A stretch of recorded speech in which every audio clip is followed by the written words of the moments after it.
शनिवार रात तकरीबन 11:30 बजे मैं ऑफिस से घर के लिए बाइक से निकला ही था कि कुछ ही दूरी पर एक लड़की नजर आई। सलवार सूट पहने, मदद का हाथ लिए। उसने इशारा किया। मैंने बाइक रोकी तो साइड से ऑटो निकल गया। मैंने कहा, जी कहिए। वो गुस्से से बोली, मैंने ऑटो को हाथ दिया था, इतनी देर में बड़ी मुश्किल से आया था और आपकी वजह से वो भी निकल गया। मुझे भी बुरा लगा। सोचा इतनी रात को अकेली लड़की मेरी गलतफहमी की वजह से परेशान हो गई। मैंने तुरंत माफी मांगी और लिफ्ट के लिए पूछा। उसने साफ मना कर दिया। मैंने फिर कहा, रात बहुत हो चुकी है और आप अकेली हो, मगर वो तो गुस्साए मूड में थी। मैंने मन में सोचा, चलता हूँ यार। फिर सोचा, इस वक्त सुनसान सड़क, अकेली लड़की, भगवान ना करे कहीं कुछ गलत हो गया तो नहीं। मुझे इसकी मदद करनी चाहिए, वरना उस अपराध का दोषी मैं भी होऊंगा जो कि मुझसे अनजाने में हो गया। पता नहीं अब कब ऑटो मिलेगा इसे।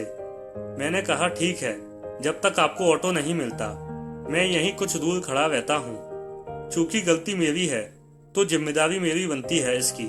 वो कुछ नहीं बोली। ऐसे ही तकरीबन आधा घंटा और बीत गया। समय 12 के पार हो गया। मैंने फिर से उससे लिफ्ट के लिए पूछा और कहा, अब तक आधा सफर तय कर दिया होता, यहाँ खड़े होने से कोई फायदा नहीं। मगर उसने सुनकर अनसुना कर दिया। अजीब उलझन में था। उसे अकेले छोड़ने का मन नहीं था। मन में बेचैनी थी मेरे, कहीं कुछ अनहोनी ना हो जाए। फिर सोचा, जब मेरे मन में इतनी घबराहट है तो वो तो एक लड़की है और मैं तो उसके लिए अनजान हूँ। कैसे विश्वास होगा?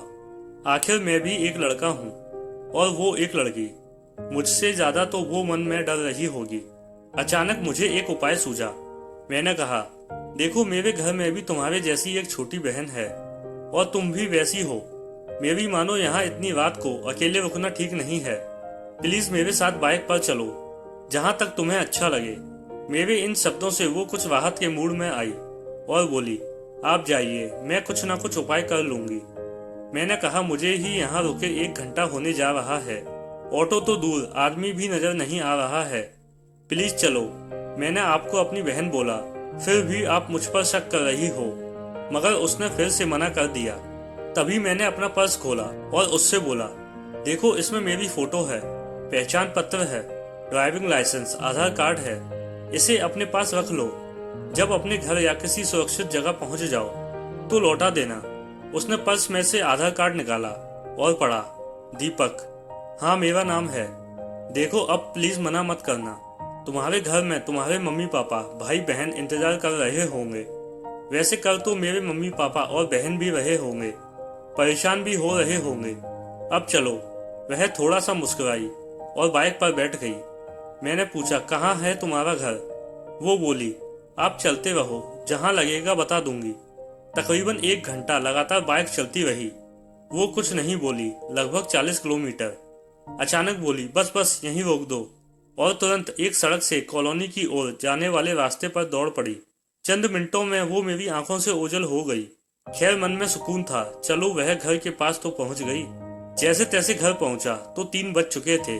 पापा बहुत गुस्सा हो रहे थे। मम्मी और बहन भी जाग रहे थे। यकीनन वो सभी चिंतित थे और गुस्सा भी। सो बिना कुछ बताए मैं चुपचाप अपने कमरे में चला गया। अगले दिन रविवार था, सो आराम से सो रहा था। अचानक 11 बजे छोटी बहन ने आकर झकझोरा, भैया उठो, कोई लड़की आई है, उसके मम्मी पापा भी हैं। कोई लफड़ा कर दिया क्या तुमने? और हंसने लगी। पापा बुला रहे हैं नीचे, जल्दी चलो। पागल है मैं और लफड़ा, शैतान कहीं की। अचकच्ची नींद में मैं तुरंत बनियान पहने नीचे आया। देखा तो वही रात वाली लड़की और एक अंकल आंटी साथ में थे। ये यहाँ कैसे? इसे तो मैं काफी दूर छोड़कर आया था इसके घर, और मेरा घर तो बहुत दूर है। इससे पहले मैं कुछ पूछूं, वो उठकर आई और बोली, भैया हैरान हो गए ना? मैं यहाँ कैसे? आपका पर्स, जिसमें आपका पैन कार्ड, आधार कार्ड है, उसी से पता लेकर मम्मी पापा के साथ आई हूँ। आपने बीती रात में भी बहुत मदद की और मैंने आपको शुक्रिया तक नहीं बोला, उल्टा आपके जरूरी दस्तावेज भी ले गई। पहले थैंक यू, फिर सॉरी। जैसे आपने कहा था, मैं भी आपकी छोटी बहन जैसी हूँ। इसके बाद उसके मम्मी पापा ने मुझे ढेरों आशीर्वाद दिए और काफी देर तक वो मेरी तारीफें करते रहे। फिर अपने यहाँ सह परिवार आने का निमंत्रण देकर वो लोग चले गए।